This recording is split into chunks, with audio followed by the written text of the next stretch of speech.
Kia ora, my friends, and welcome back to Drop Balls and Big Calls. Today, I sit down with former Australian volleyballer Debs Moore, and I'll be honest, this one blew me away. See, Debs has lived through moments that would stop most of us in our tracks, from the highs of elite sport to surviving a tsunami over in Thailand.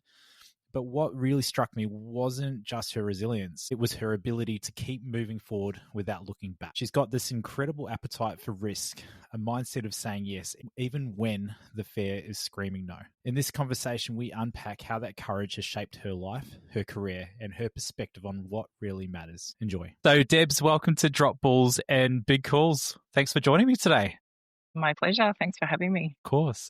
So, you've been described as adventurous, humbly driven, and the most positive person in the room by more than one person, might I add. But I also heard a story that you're apparently someone that still hasn't fired your husband after you got him a job on that boat all those years ago. That's true. He's still around. He's clearly made an impression then. That's good. You didn't have to fire him after all that. No. Thank God. It was nice to know that I had that power if I needed to use it. But yeah, he was good enough to keep around. Yeah, nice one. Well, we'll come back to all those stories because it's quite an amazing adventure that you've been on throughout your life. But you've had a life of being an athlete, a volleyballer. You've been on yachts. You've survived a tsunami, and you're now living here on the beautiful Mornington Peninsula and working in aged care. What an amazing life. But when people first meet you, do they usually see the athlete, the adventurer, or the optimist first? What do you reckon they see? I'd say probably the optimist. Yeah, that's a tough one. Because I guess even though I'm almost 53, I still feel like, I am an athlete.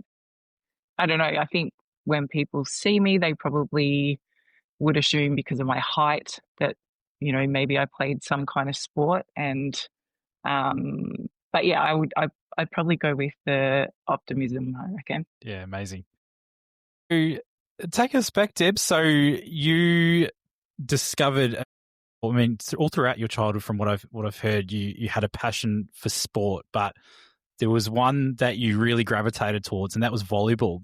Take us back on your early years and finding your feet in a sporting sense. Always loved all sports, I guess, and I would say decent at most things that I attempted. Volleyball was a sport that at my high school wasn't a big sport. In fact, it was just, there was only a boys team, and I had an English teacher that asked me to come to training with the boys, which I did. And then I was fortunate. He kind of, I guess, saw a little bit of talent in me, and he said, "Oh, I've got a friend that plays in a ladies team. Would you be interested in going along for a training session?" And I kind of went to one session, and there was one person there that was, very talented and quite high up in the ranks of volleyball. And she, I guess, also saw some potential in me. And she kind of took me under her wing and I guess showed me the way to where I needed to go if I wanted to be the best that I could be at it. Did you have the passion for that sport straight away, or were your interests sort of across the board and you were finding your feet there? I think as soon as I started picking up a little bit of a skill set, I became passionate for that sport pretty quickly, I think. And so what age were you when your English teacher took you to the boys team and had that first crack? I think I was about 15, maybe 16. I knew that playing on a boys team was probably, not going to be something that I would continue to do. But I guess just seeing a broader spectrum of the sport, amongst girls and women, of my, similar height. I was probably one of the younger ones in the group of people that I played with, but just had some really good mentors, in that, especially in that early stages. Amazing. Talk us through your first steps at the club. What did that look like? I guess getting into the club environment and that development phase. I think that the club environment, from what I remember, there were like 2 training sessions a week and a game every Saturday, which could have been, yeah, kind of all around, I guess, outskirts of Melbourne suburbs. So yeah, even I haven't thought about it for ages, but there were girls on the team that were driving. I was obviously too young to drive. And I had people come and pick me up and take me to training and bring me back home, and then come and pick me up to take me to games and take me back home. Um, yeah, it was good, and that kind of, I guess, from the club environment then led to heading into representing Victoria as a junior, and then later representing Australia as a junior as well. Oh, amazing! So you climbed the ranks quite quickly by the sounds of that. Yeah, I felt like I did kind of, but I know, yeah, I was working pretty hard to do that. Once I knew that there was a possibility that I could do those things, I know, yeah, all of my kind of spare time outside of school was spent training and, yeah, trying to get myself fitter and stronger and, you know, improve my skill set so that I could be the best that I could be. Hmm. What did that look like? So you obviously spent your whole day at school, and then from the time you leave school, what did working hard look like in that context? Definitely hitting the gym. I used to go to the gym, I don't know, probably like 4 or 5 times a week over the weekend, or, on the days that I didn't have scheduled volleyball training. Yeah, going for runs. I think from a pretty early age too, just I was pretty interested in nutrition. So like eating and fueling myself to be able to do, physically the stuff that I was doing. But yeah, lots of work outside of just rocking up to training 2 nights a week and playing in a game on Saturday. Yeah, amazing. How did you learn all the elements of nutrition and what needed to be done to get to that level, to that elite level? I think probably like through school, yeah, I always just had an interest in like food and nutrition, and I guess I learnt pretty young that, just things like carbohydrates that a lot of people are, afraid of and shy away from. They're so necessary for you to sustain, physically, because sometimes like a volleyball game could last for up to 3 hours. And even though it's not like aerobic game for 3 hours, you've got to have the ability to have, really quick reactions and powerful moves and sustain that over a long period of time. So, yeah, I think probably just my own research and reading, really. Yeah, amazing. So yeah, absolute determination. Yeah. It's pretty. No matter what sport you're in, it's a pretty significant thing to represent your country, and something that not many people get to do. And you started doing this from a junior level.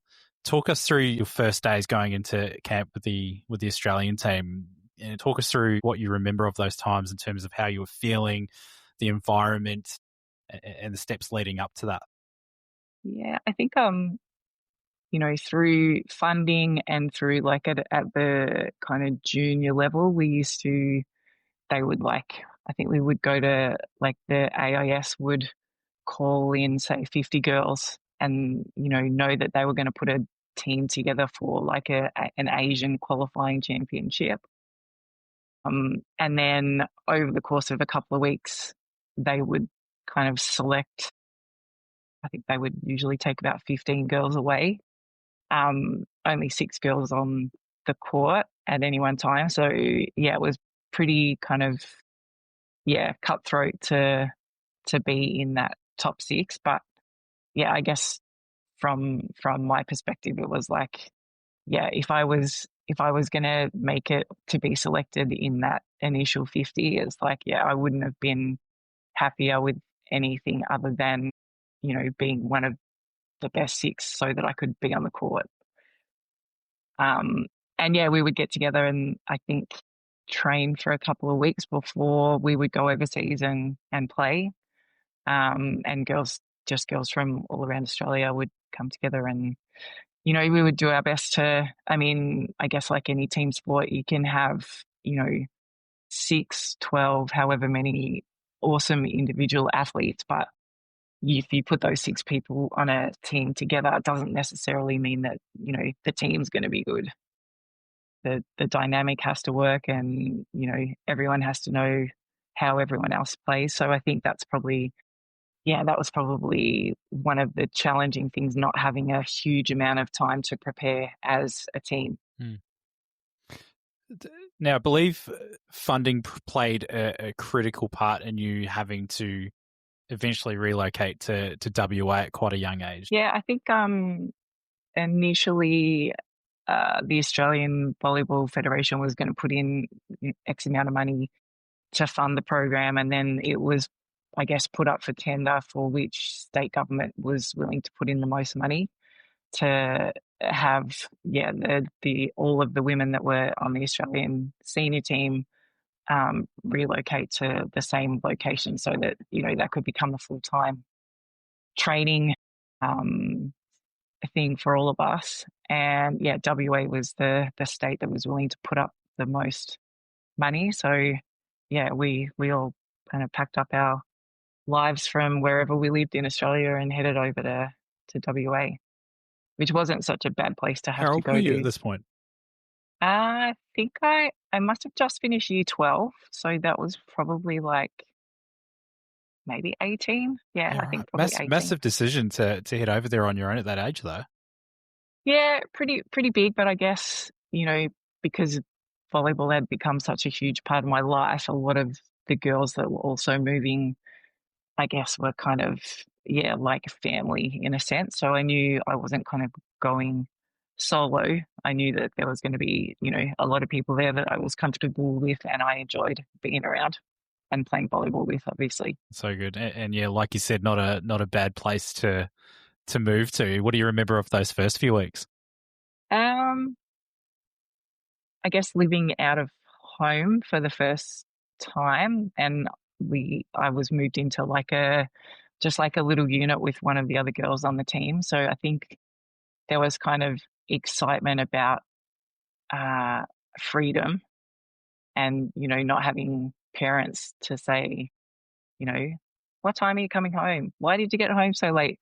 I mean, yeah, we we obviously had to kind of, I guess, learn to, cook for ourselves and take care of ourselves.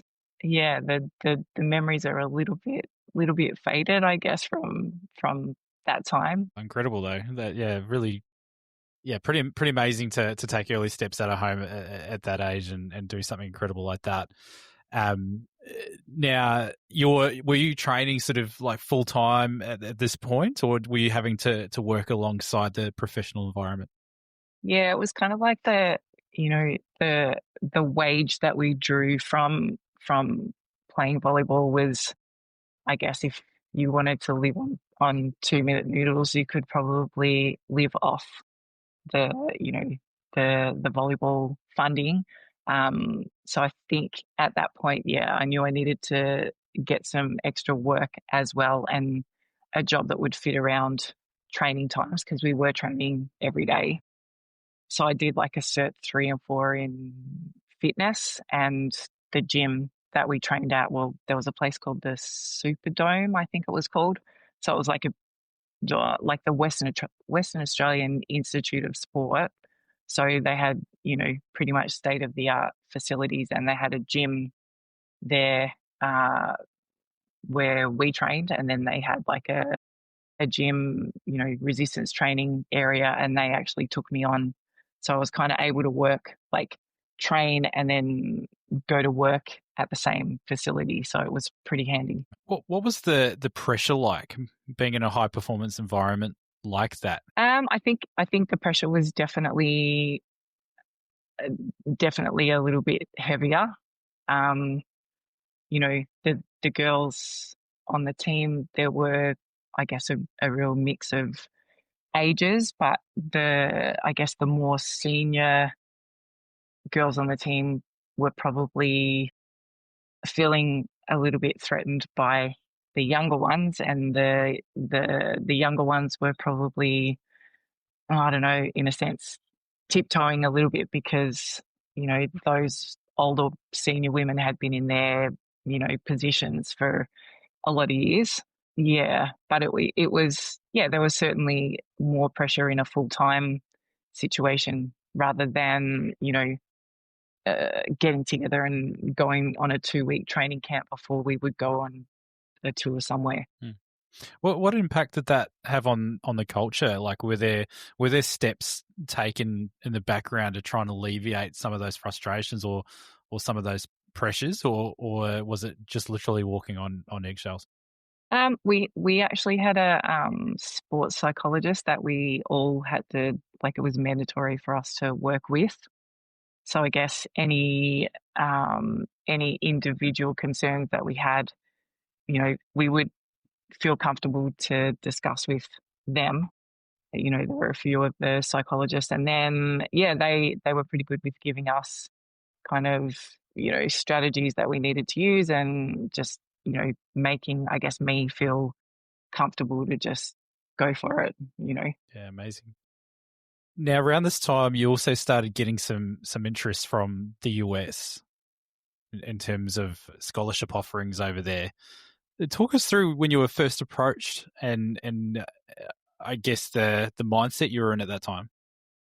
Yeah, I think so. I think I'd been approached prior to going to Perth, maybe like a year or two before going to Perth, and I'd been offered a scholarship. I think they had some scouts out here that saw me playing somewhere, and they the head coach from the University of Houston contacted me and offered me a scholarship to go and play, and in return of for playing volleyball at the university, my education would be paid for as well.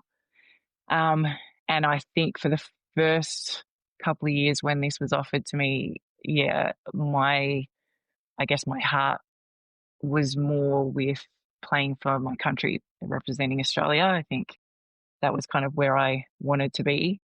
Again, the timeline's probably a little bit dusty, but um, I got a pretty serious shoulder injury when I was in Perth, and I was told that I could have surgery, but I would probably never play volleyball again, or they couldn't guarantee that my shoulder would be in good enough shape for that to happen again. So I had another offer from the University of Houston, and I contacted the coach and um, just said to him, like, spend your time recruiting somebody else. I've got a massive injury, and it's not going to happen for me. And yeah, fortunately, he was interested enough and asked me to send over any medical MRIs and things like that I had. And um, I kind of had a bit of a decision to make, because the Australian volleyball team basically said they would pay for half of my surgery here, and I would have to foot the bill for the other half, which I didn't have the money for. Or the guy from the States said, come over here. We've got great surgeons. The surgeons have a look at your MRI. He feels really confident that he can fix your shoulder. So yeah, that was a pretty big moment. If I wanted to continue my career in any way, shape, or form, I kind of felt like I had to go. That's a lot of, well, for one, it's a big call to move overseas, but it's a lot of pressure on you when you want to play for your country. On the one hand, you're being told, oh, we may not be able to fix it to the extent you can play again, and yet you've got this lucrative deal over in the States saying, yeah, we can fix it. We'll pay for all your schooling, anything you need. Yeah, Pretty big fork in the road for you. yeah, it was massive, and I think too, like, I guess, like, leaving Melbourne to go to Perth again. Like, I was still in Australia, surrounded by people that I had known for quite some time. Whereas, yeah, making that decision to go to the States, I think I was 20 when I left to go. Making that decision was pretty huge because it was just like getting on a flight and, flying to Houston, Texas, getting picked up from the airport by a coach that I didn't know. I'd had a couple of chats on the phone and a few letters, to then, yeah, be thrown into an environment. Like, I think the enrollment at the university was like 36,000 people. So it Holy was a shit. Yeah. it was a pretty big uni, and yeah, very just culturally very different from anywhere that I'd had ever been. Yeah, 100%. Was there anyone that you were sort of able to confide in to make that decision? Um, Look, I had, I guess, a couple of my really good friends that I'm still friends with. One in particular today. She was living in Perth as well, and yeah, I I feel like I chatted through it quite a bit, like with her. My parents, I yeah, I think they were. My dad was always supportive. I think my mum just was probably afraid of me living that far away from home, but was still obviously supporting the idea of me going to. So yeah, I guess the flip side to this is you get over there and you've got to face the surgery. What was it, like a rotator cuff issue or something a bit more significant?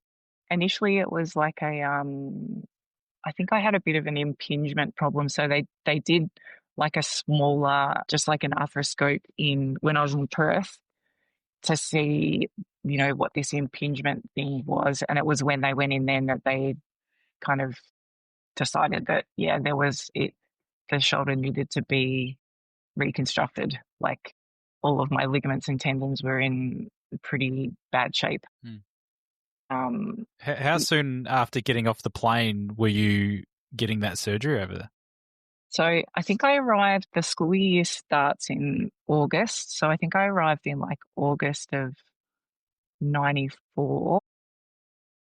And then I feel like I might have had the surgery like in November. So I spent a couple of months doing what rehab I could to get a little bit stronger, prior to going under the knife. And then, yeah, I think I had the surgery like November, December. And then, yeah, it was a pretty massive rehab, um, to get back to being strong. And that kind of didn't really come about. I mean, we had physio on tap at the university. So it was like, yeah, the treatment that I had for my recovery was above and beyond anything that I would have had I stayed here. Um, but yeah, the plan was to be ready to go for the following season. So in August of the following year, So you had a which, fair bit of time there. yeah, had a fair bit of time to go through, yeah, all of the strengthening. And initially it was like they tightened everything up so much that I had, not much movement at all. In fact, I think I had my arm like strapped to my body for like the first 4 to 6 weeks, and then it was just gently working through increasing your range of movement until I had the movement that I needed, and then developing strength after that. How confident were you that you were going to be able to get back? I don't feel like I ever really doubted that I would get back. And it's probably, making such a big decision to go. I think, yeah, if I had have gone with doubt, that could have potentially have affected the outcome. But I think, when we say about being optimistic, it's like, yeah, I don't ever recall feeling like, oh, am I ever going to play again? I just always knew that I would. It was just a matter of when. Amazing. That first season, August comes around. You've done your rehab, and I imagine a lot of work in the gym and with the new team at that time. I remember, yeah, like we used to do pretty big, like they do like video footage of whatever team we were playing. And the first game that I played in after, surgery, rehab, I remember our like pre-game, I guess, team meeting, and we kind of talked about the tactical side of things of, who we were playing, which players we need to be, keeping an eye out for. And then the coach, I remember him saying like, and there's one person in this room who I'm sure is like super excited about getting back on the court today. And he said, obviously me. And yeah, it was like pretty emotional. I do remember there was a few tears shed. But I just remember the excitement of, yeah, being able to be exactly where I hoped I could be again. Incredible. And, you must have had a good run over there. I think you were there for 5 years in the end. How do you reflect back on that time now? With how far you've come in your life, how do you reflect on that time? What do you think young Debs would say looking back on that time? I mean, 5 years, yeah, a lot. There are a lot of lessons learnt in that 5 years.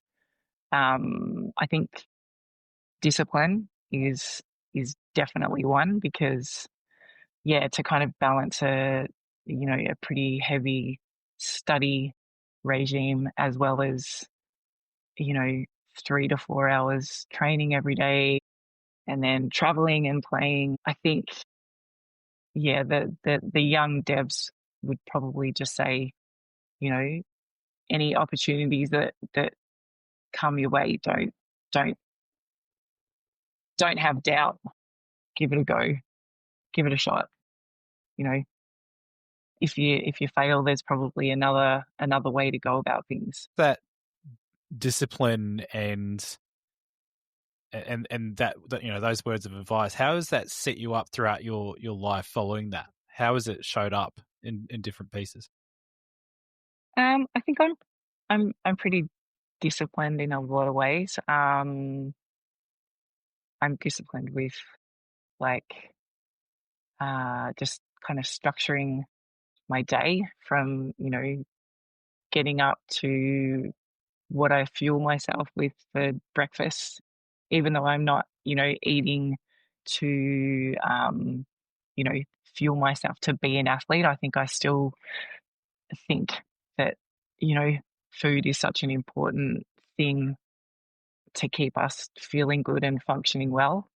Yeah, discipline with food that I eat, discipline with, continuing to take the time to exercise and keep my body as strong as I can for, the age that I am, I guess.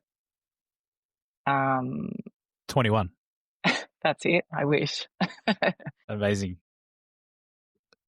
So you're coming through. You're coming up to 5 years in the US, and now you're starting to get calls from back here in Australia. I believe it was in the year leading up to the Sydney Olympics back in 2000 or 1999, I should say. Talk us through that period, and I guess what that meant to you to start hearing that call from back home. I guess I felt like I was pretty established with living in the States. And at that point in time, yeah, I was probably thinking that that's where I was going to spend the rest of my life. Mm, I had a decent job. I had, good friends around me. I had a boyfriend at the time.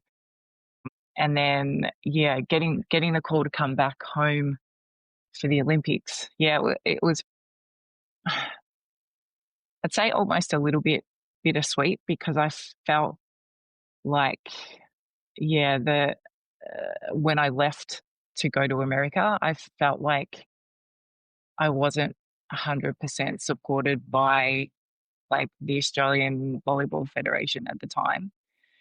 Um, and then, I guess the word Olympics just kind of overrode any negative feelings, because, yeah, as an athlete, I guess that's most athletes dream if they're involved in whatever sport it is. If you can reach that Olympic level, then, you know, you've there's not really there's no higher that you can go. Had you, when you left here to go to the States, had you closed the book on Australia at that point? Not, I don't think I burnt any bridges as such. I think, I obviously said to them, I'd met with the board in Perth and just kind of said, this is the situation I'm in. This is my shoulder. This is what needs doing. You guys are going to pay for half of it here. I need to come up with the money. I've got the opportunity to go to the States, and they're going to pay for everything, and they're going to give me an education. Um, and I do remember them saying, if you go to the States, there's no way that you'll get as good a match practice as you would if you stayed here. So they just kind of dismissed the whole shoulder thing and the education thing. But yeah, I tried not to burn bridges when I left. So I guess, yeah, I mustn't have if they did kind of reach out to contact me to ask me to come back again. How difficult was it to tell your colleagues in the US that you were going to return home? Yeah, I think it was pretty hard because that kind of phone call to come home certainly came out of the blue. Yeah, at that stage I had kind of finished, graduated from college, and I was working, so I'd probably hadn't been playing volleyball for 6 months or so, like that kind of volleyball thing. I was working for a volleyball club, but I wasn't playing as such. So yeah, I think out of the blue, and I remember not having a lot of time to make that decision and to get home. Um, so I think, yeah, my close friends from over there were supportive, but obviously, a little bit sad, just leaving friends that you'd had for the last 5 years that had pretty much become your family. So you come back home and you suffered a pretty major setback again, though. I think months out from the Olympics, you had to make the brutal call to step away from the sport. Yeah, that's right. I think, I was at that point in time, I guess I was probably 20, I can't even remember how old I was, maybe 27 or so. I knew that, yeah, it was kind of a little bit of a risk coming back, um, knowing that, as well as having shoulder surgery, I had a couple of knee surgeries while I was in the States as well. So I knew that, yeah, my body, whilst I was still fit, I knew there's obviously going to come a time where your body's just not capable of doing the things that it could once do. And I think early in the piece, coming back, we used to play against men's teams so we were based at the AIS in Canberra, and I was playing in a game and dived on the floor to pick up a ball and broke my wrist. So there was another injury to add to all the other ones that were kind of laying somewhat dormant. Um, the the coach of the team kind of, uh, I don't feel like he was overly supportive. Initially, he brought me back, and kind of gave me promises of, you know, health insurance and things like that. And there were a lot of kind of false promises that when I actually got back, I didn't, yeah, those things didn't come to fruition. So I did start to get a little bit concerned about injuries. And I think I kind of went through a bit of time where I had to then rehab through a broken wrist to then come back from that, which I did. And then, yeah, my shoulder just started packing it in, and I partially dislocated my shoulder again. And then, yeah, it kind of got to a point where it was like, you know, if I wanted to play volleyball again, I would need to have to have another surgery. The rehab time was, longer than from the time leading up to the Olympics, so I wouldn't have been ready. And I think, yeah, that was kind of a bit of a tipping point where I just had to make that call to say that's I got to go, I got to get out of here. Because Canberra's too cold, isn't it? That's why all the injuries were happening. It's just too cold. Canberra's a shithole. No offense to anyone from Canberra. No good. It's a tough one because it's all you've known, throughout a lot of, even from your adolescence onwards. It's all you'd known for such a long time. How did those initial steps feel coming out of that environment, and I guess not really knowing where you were going to land at that point? Yeah, I think at the time I kind of, I didn't know what I was going to do, and I remember I called, my sister was living up in Airlie Beach, and I called her, and I remember being like distraught, like I was crying, and I was like, I've made this decision and I'm leaving and I don't know what I'm going to do. And she just said to me, just come up here. There's heaps of work, just get on a plane, get here, you'll be fine. So yeah, I kind of, again, just packed my bags and went up there and, into a completely different environment. As you said, volleyball was kind of all I ever really knew. And then, I went into an environment where I started, my job was working on a day boat that went out, I think, 3 days a week to Whitehaven Beach and then 2 days a week to Blue Pearl Bay, like diving and snorkeling. So it wasn't really, wasn't an awful place to have to live. Yeah, I was going to say it's a wonderful part of the world, and I'd imagine it gave you a bit of space to sort of unwind and really think about, perhaps what you want the next part of your life to look like. Yeah, I think so. I think probably the first portion, I can't really, again, the timeline's a long time ago, but the first portion of my time up in Airlie is definitely a bit blurry because I went probably from being, the most disciplined, tuned athlete to not having to be accountable for anything, working in a beautiful place.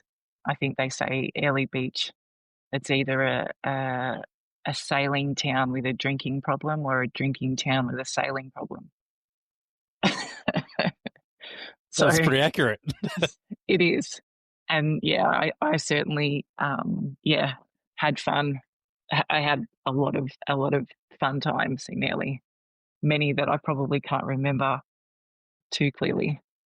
Probably hard not to have a good time with all the backpackers and tourists in town wanting to have a good time and being on boats. That's the lifestyle, isn't it? Yeah, I can remember one of the boats that I worked on. It was like mandatory for like the crew to go to the pub and like meet with the punters after their day cruise. So it was like, looking back now, it's kind of like, the occupational health and safety was pretty loose. Yeah, for sure. In terms of like you'd moved around a little bit at this point, right? You'd gone from Melbourne to Perth to the States and travelled and back again and now to Airlie. You're like, as someone that's from overseas as well and has moved around a bit himself, like I find it really hard at times to find a sense of home. Like I don't really know what home is, if you know what I mean. And I was told by someone, a therapist actually, that home is within. Ultimately, if you can find that within yourself, then you know where home is. How do you reflect back on those times, having moved around so much at this point at such a young age? Yeah, I think wherever I was, I would pretty quickly make that home. But I also found whilst I could kind of uproot and go to a new place and I guess find myself pretty comfortable pretty quickly, I I also I don't necessarily think it's a good trait, but when I leave a place, I just kind of close that door and I'm not reaching back for things from that life that I had. I just tend to close that door and focus on where I am at the time. Yeah, constantly moving forward. And ultimately you end up in Spain. Yeah.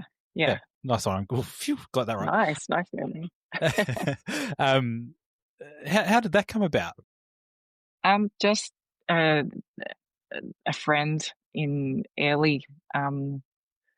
She had said that she had a mate over there who was a captain on a sailing boat, and he needed a crew member to come over, and I think the deal was to fly into the south of Spain and then jump on the boat with two other crews. So there would be four of us, and we would sail from the south of Spain to Norway.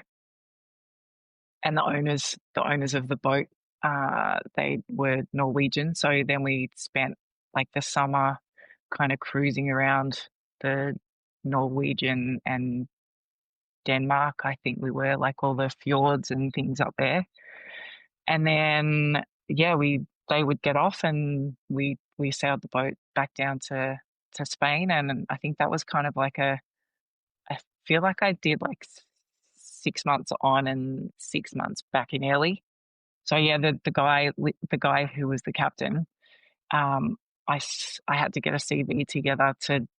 I thought, yeah, you know what, I might give this one a go. And looking back now, it's kind of surprised because even though working in the marine industry gave me so much, I never felt like it was really something I was that passionate about.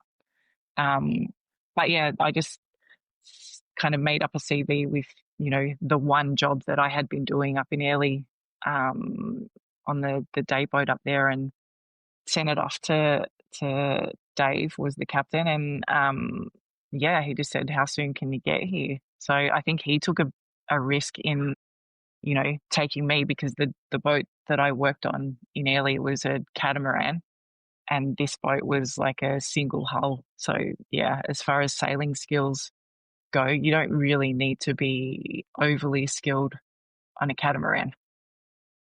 Whereas, a single hull vessel, yeah, you need to know a bit. But he was happy to kind of teach me on the fly, I guess. Amazing. And what was your role? So on that boat, they called it like, I guess you'd be like first mate. So Dave was obviously the captain, and so when he was steering the boat, I was, yeah, looking after the sails and the deck and stuff. When the guests were on board, I would cook for them, and I would, make sure that their cabins were nicely presented for them. And then, yeah, when we would come back to Spain, there was a lot of like varnish work on the boat, and yeah, so then I had to learn how to varnish and strip and, kind of redo the whole boat in the down periods, and then I would come back to Airlie for a spell and then head back over there. I think I did 2 or 3 years where I did six months on and then 6 months back here. Now I've watched like 2 episodes, so don't judge me. But is it like Below Deck where you've got these wealthy guests coming on board? You then get your tips and you go out and blow it all partying each night. Is it like that? Look, there are big parts of like Below Deck's probably myself and my husband, who was with me working on those boats.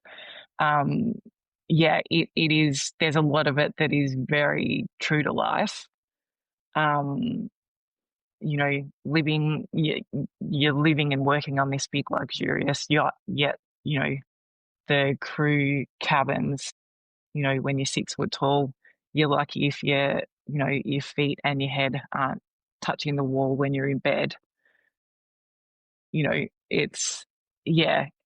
And I guess when it comes to the money side of things, um, yeah, a lot of people would just have charter guests on board. They get off, and then people would just go like straight to the bar and blow a lot of money. Whereas we'd usually go exploring and have a look around at the amazing places that we're at, and then maybe end up at the bar for a couple of drinks at the end of the day. So good. What did life on the water give you that elite sport didn't? Freedom, even though we were, I guess, on the clock, working when we were there, we were like, if we had guests on board, like one of the boats I worked on was owned by a Russian guy, and there was one season that he came on for like 135 days straight, and our working roster was like 8 hours on, 8 hours off, 4 hours on, 4 hours off, 8 hours on, 8 hours off. That went on for like 136 days. Jesus. So like during that time, you're, I guess, you're earning money, but you're not spending money. But I guess even when you are working, when the guests go to bed and you find yourself at a beautiful anchorage and you might be, you know, operating a crane and lifting a jet ski up onto the top deck, but you feel pretty privileged to be in the places that you're in, even though you're working really hard while you're there. Yeah, we talk about the parties, but it is difficult work, isn't it? Yeah, you're at the beck and call of people a lot. absolutely. And they I would say the most demanding people I've ever come across in my life is my time working on super yachts. It's an amazing experience, though. Now, we're going back. So you're on yachts, but this time you're in Thailand, and I want to go to 2004, where it's Boxing Day, and you're anchored out at sea, from what I understand. Talk me through that day. Boxing Day itself, earlier that morning, actually, I'd been on leave, so I'd been back in Australia, and I flew into Phuket, I think on Christmas Day, and then so the boat was actually anchored at Tong Bay in Phuket, and I joined the boat very early that morning on the 26th. So I'd stayed in a hotel that night and got on board like really early that morning. Um, and we had guests on board. I think, prior to the tsunami actually coming through, because obviously the 20, that's a pretty special, memorable date for me. Prior to, that happening, we were just at anchor, off Patong Beach, and one of the crew had gone for a stroll, I think just doing his rounds, and walked to the aft deck and had a look over the side, and I think we were anchored in about 12 or 13 meters of water, and he looked over and basically saw that we were almost on the bottom. So yeah, that 12 or 13 meters of water underneath us had pretty much disappeared, and he obviously flagged that with the captain, and the captain at that point in time, had no idea what was going on, but luckily he had the sense to just get the engineers to start the engines, and he just said, we've got to get out of here. We need to move into deeper water. So can I just interject there? So, like I've experienced pretty significant earthquakes back home in Christchurch through 2010 and 2011, and huge. that they were just devastating quakes. But obviously that was on land. You could hear the rumble. You can feel it. Did you have any sense until you saw that the boat was slowly drifting towards the bottom of the sea floor? The water was going out, obviously. Did you know that anything had happened? Did you hear anything? Nothing felt unusual at all? No, it was. I remember it was like a beautiful, like blue skies, sun was shining. Um, yeah, I think the first thing, yeah, the first, I guess when I was called to the foredeck to kind of assist with getting the anchors up, that was part of one of my roles at the time on the boat. Um, yeah, even then I didn't really know what was going on or why, and I don't even think the captain did. We had two other small boats tied up to the bigger boat, and he just said, like, two other crew members, get in those boats. We need to untie you and just like head out to sea, and we'll be right behind you. And I think it was kind of at that point, once the anchor was up, we went down to the aft deck and we could see like Patong Beach, and that's when we just started to feel a little bit of, I guess, swell, but it still didn't feel that massive from where we were because we were far enough out that we weren't, the water hadn't broken, the waves weren't breaking. Mm. But yeah, we pretty much just like watched that entire area get smashed by, I don't know how many waves there were, but there were several. And it was surreal because who thinks that there's a tsunami? Who thinks that, that's going to be what you wake up and are going to be a part of on that day? How was the tone or the feeling on the boat at that point? Was it just silent, like you just weren't aware what was happening? And bear in mind, like you're in a time as well where there was no tsunami warning systems anywhere really, No. let alone in that part of the world. Yeah, it was, I think it was all, I know we were getting a little bit of communication through, and I think we used to get like CNN on the telly on the boat. And I think, as soon as it came through, we knew that, that's what had been going on. And we actually had guests on board at the time as well. And they were very, I guess, ignorant. We'd kind of, the captain had told them that there'd been a tsunami, and their concerns were, why couldn't they put the jet skis in? It's like, there's kind of bigger things going on here. Yeah. I guess no one really understood the magnitude of things at that point, apart from just dribbles of information that you're getting. And you're right. I think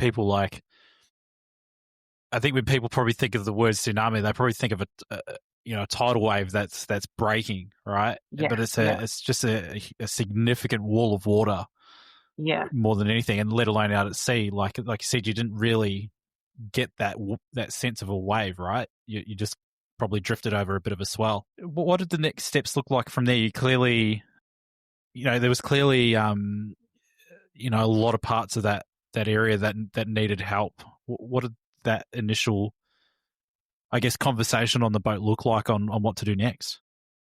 I think one of the main things the captain, or one of the things he did do straight away was organise for the guests to get off. So it was there's two sons of the owner of the boat at the time, and he organised for them to fly back home to where they were from, and then we headed over to. There's obviously a lot of islands in that area, and we headed over to PP Island, and um, there was a group of, I think there was six of us that went ashore, and the captain was a bit reluctant, particularly with the girls, to let us go ashore because obviously there was a lot of rubbish and, stuff in the water. So obviously, we didn't know how bad PP was, but yeah, went ashore and uh, found a lady that spoke English and just said, we're here, we're on that big white boat back there, we've got food, we've got water, is there anything that we can do? And she just said, we need people to help us search or pull bodies out.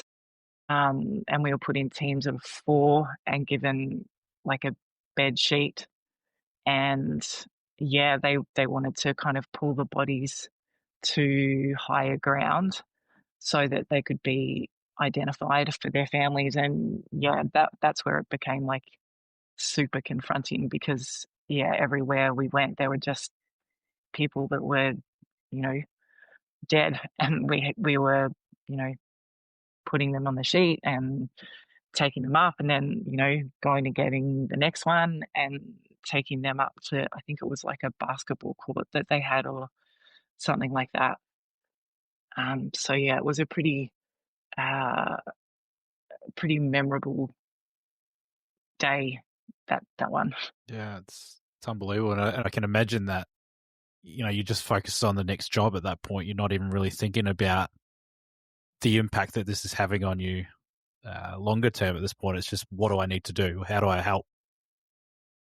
Yeah, that's very true. And I still, and we always talk about, because I think obviously, it was a hot day, and I think it was the 27th that we were there. Just the smell of sewage and the smell of, you know, we called it the smell of death. Like it was awful. And it's a smell that you can kind of still think about and remember. Mm. How did that impact you? I guess later in your life, like did that trauma show up in different ways throughout your life after that? I don't think it did. I mean, we were offered counselling at the time, and we did have a bit of time off after the tsunami. Um, yeah, look, I don't think it affected me too much. I guess the only thing that I could say maybe in my current job, but you know, prior to the company that I work with now, um, coming across a person that was, yeah, kind of just hanging on to life. Yeah, I mean, I think in any situation that's going to be confronting, but whether it was more confronting for me because of those memories from the tsunami, I don't know. And it's something that I still, with the demographic that I work with, for my job, it's still something that kind of is on my mind Mm. at Did, times.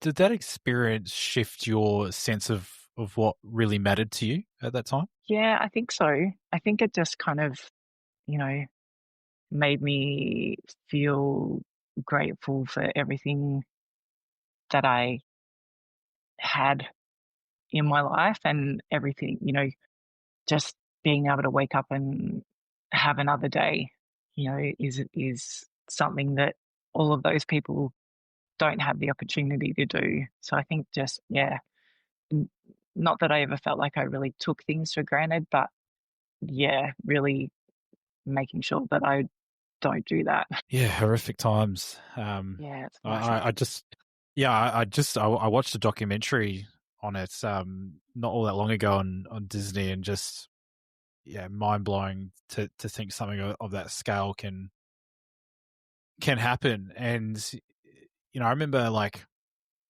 yeah, like I said, the Christchurch quakes, like just one of the first things you sort of thought of when we had those quakes was like, oh, you're thinking, are we going to have a tsunami? And we were lucky enough we didn't have that.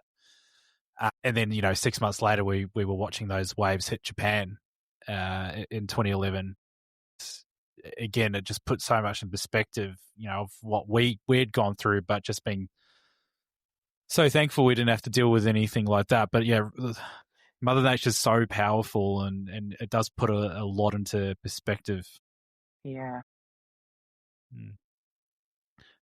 So I want to fast forward a little bit. You've been living with pain most days, but really talk about it. And you mentioned that having spinal surgery was one of the biggest calls that you've ever made. And your husband Adam actually said that this was a moment that really reframed everything for you. Talk us through, I guess, what you've been experiencing with your back, and what led to a decision to get spinal surgery.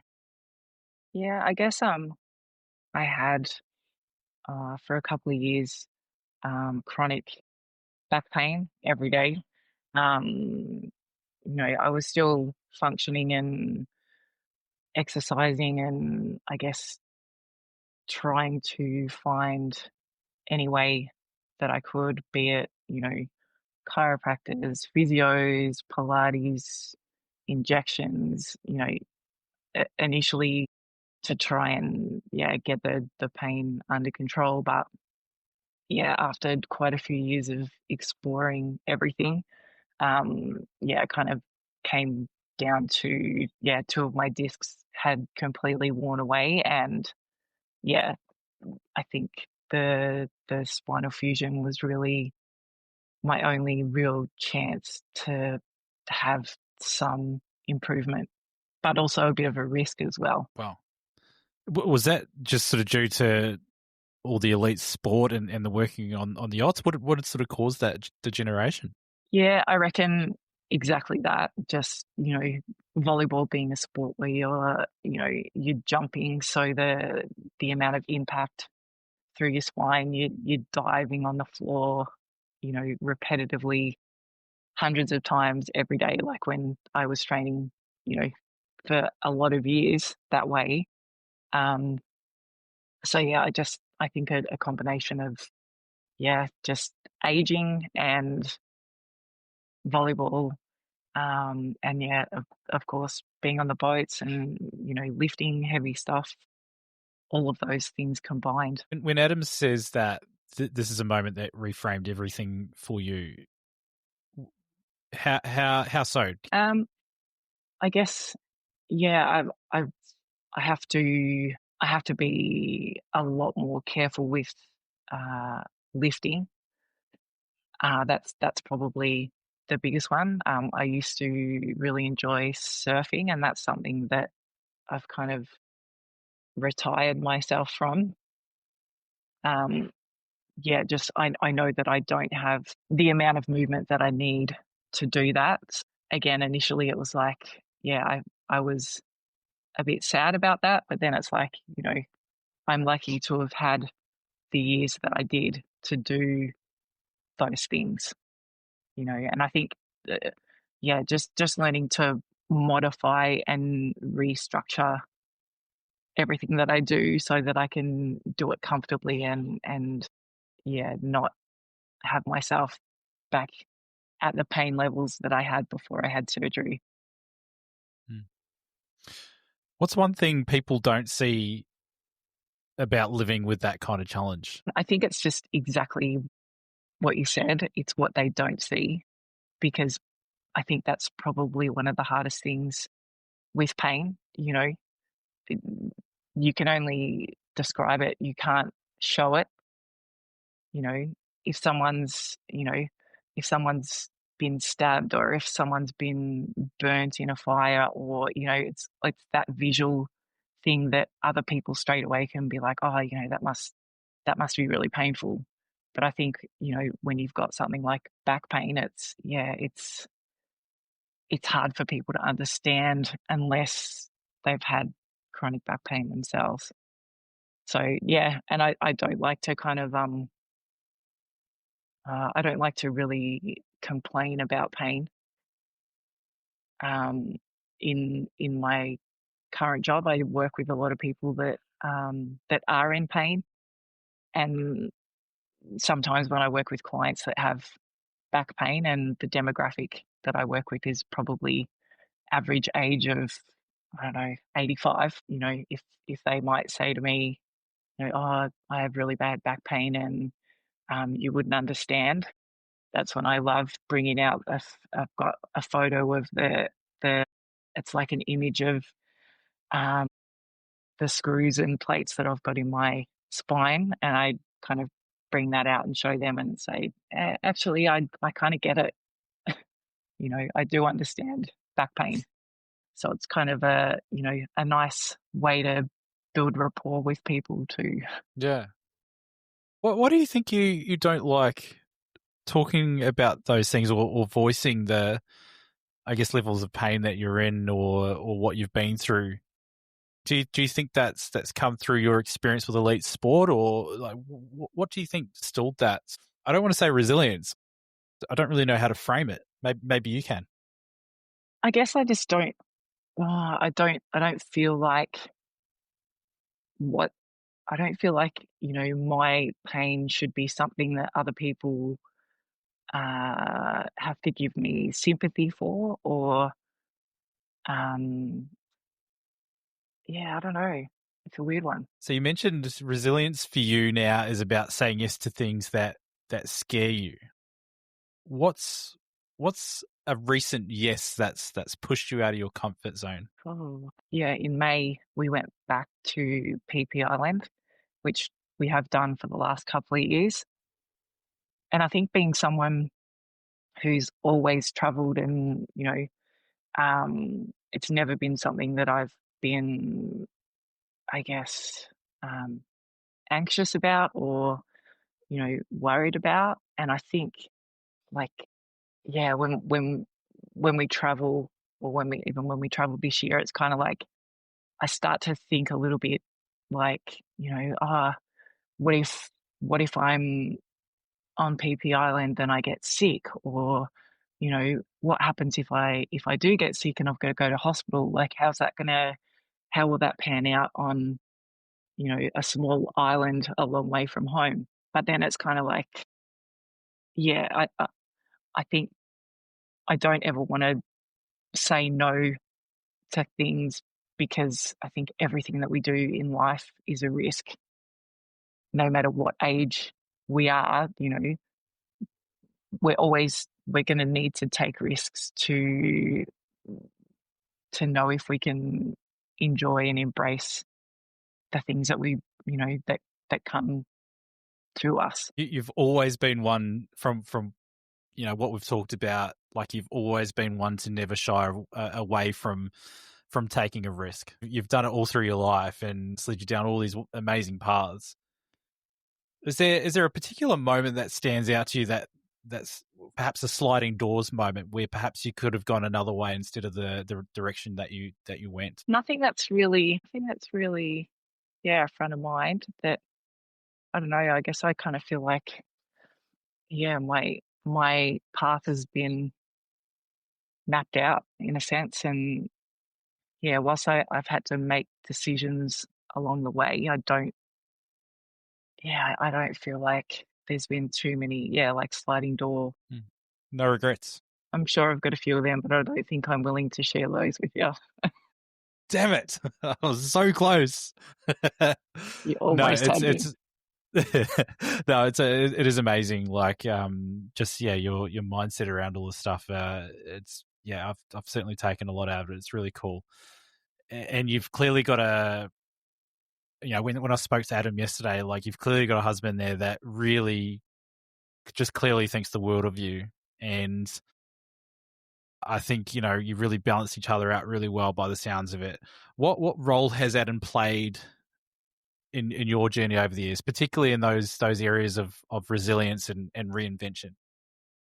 Oh, look, I'm very fortunate that I've got someone that's so supportive. Um, yeah, he's always got my best interest at heart.